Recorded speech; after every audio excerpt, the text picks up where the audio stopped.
Kenya, a country that's perpetually on the verge of beginning again. Every new government arrives like a rebooted television series. Familiar faces, recycled plot lines, and the same cliffhanger ending. This time, things will change. Yet corruption, cronyism, and ethnic patronage have continued to eat away at the nation's promise, leaving public services starved of funds and young people starved of opportunity. When President William Ruto took office, there was, surprisingly, a glimmer of competence. Inflation steadied, exports ticked upward, agricultural output rebounded. The economy, though burdened by debt, showed a flicker of resilience.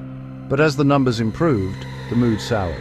Allegations of corruption, ethnic bias, and police excesses surfaced.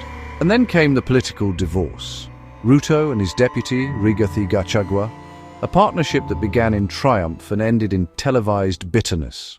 And now, in this latest episode of Kenya's long-running political drama, a new cast led by the impeached former deputy president, Rigathi Gachagua, claims it can rescue the country from President William Ruto. This is Kenya 2027 Watch. We're committed to delivering critical, fact-based and non-partisan coverage of Kenya's fast-approaching 2027 general elections, keeping Kenya's democracy accountable. Eyes on every candidate, facts in every frame, no spin, no noise, just the truth. Subscribe now to join a growing community of Kenyans demanding truth before power. And please hit the thumbs up to help this video circulate and reach even more Kenyans. Ladies and gentlemen, there have been loud whispers about a proposed united opposition lineup to make William Ruto a Wantam president. Kalonzo Musyoka, proposed for president, has been everything. Vice president, cabinet minister in critical dockets like foreign affairs, education and environment, peacemaker, power broker, and a perennial running mate. Yet for all those titles, there's no defining moment, nothing memorable, no footprints, nothing that says, he was here.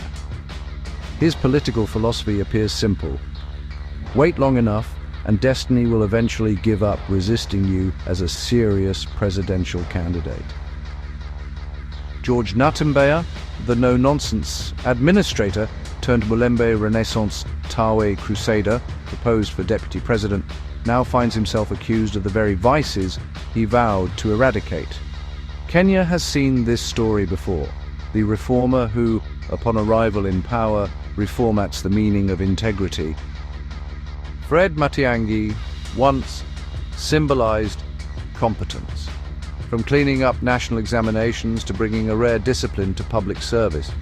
But in this grand new arrangement, he's been handed the superfluous position of Prime Minister, a job so ceremonial that its current holder, Musalia Mudavadi, could be mistaken for a prop. Once a man who commanded ministries, he'll now command tea breaks.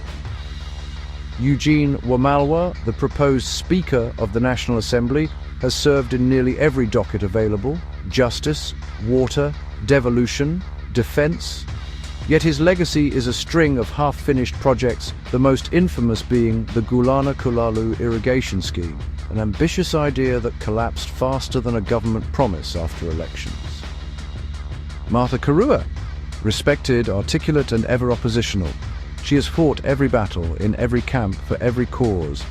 As Senate Speaker, she will be the conscience of a coalition that has long misplaced its own. It's like placing a constitution in the middle of a pickpockets convention. Technically admirable, but practically hopeless. And then there is Rigathi Gachagua, the former deputy president, now demanding 50% of government, perhaps to ensure he can ruin it more efficiently. Yes, half the government pre-booked in advance, for someone who is legally barred from holding public office after impeachment. If irony were a renewable resource, Kenya could now export it. Impeached on multiple charges, including abuse of office and ethnic balkanization of the country, Gachagua still speaks and sounds like the nation's moral compass, pointing firmly backwards. The united opposition brands itself as a rescue mission, a fresh start. But peel back the slogan and it's simply a reunion of the familiar, those who authored yesterday's problems now auditioning as tomorrow's solution. Missing, however, are the young Kenyans, the same generation that faced bullets demanding reform in 2024. Their seats at the table have been taken by men who never left their own seats. Behind the speeches lies no vision, just vengeance. No rescue plan, only a recycling plan. Kenya's curse isn't a shortage of leadership, it's the chronic recycling of it.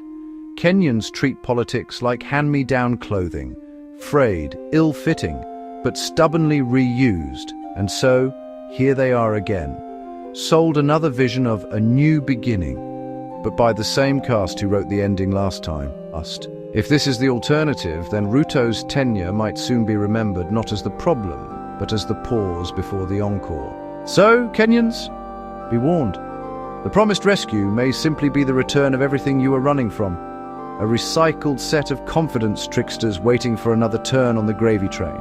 Be sure to subscribe to Kenya 2027 Watch and hit that thumbs up to help this video circulate more widely to reach a growing community of Kenyans demanding truth before power. We're here on a serious mission to separate the facts from the propaganda.